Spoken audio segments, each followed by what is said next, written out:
عبد الرزاق جن کا وصال جو ہے وہ 211 ہجری میں ہوا. آپ اندازہ لگا لیں،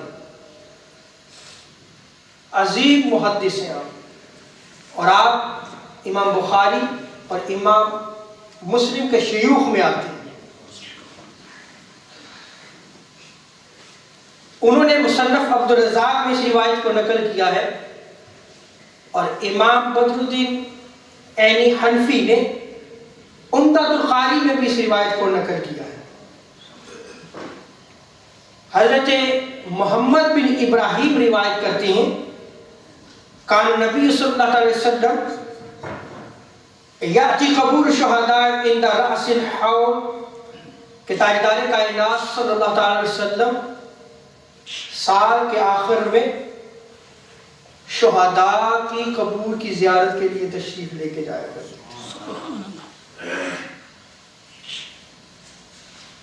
فَيَقُولُ السَّلَامُ عَلَيْكُمْ بِمَا صَبَرْتُمْ فَنِعْمَ عُقْبَى الدَّارِ.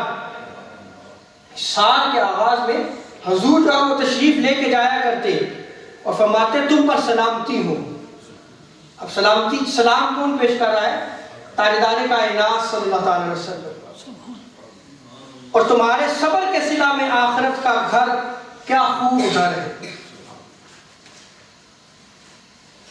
آگے راوی بیان کرتے ہیں وَقَانَ أَبُو بَكْرٍ وَعُمَرُ وَعُثْمَانُ يَفْعَلُونَ ذَلِكَ، اور یہ عمل جو ہے وہ سیدنا صدیق اکبر، عمر فاروق اور عثمان غنی رضی اللہ تعالی عنہ بھی کرتے رہے.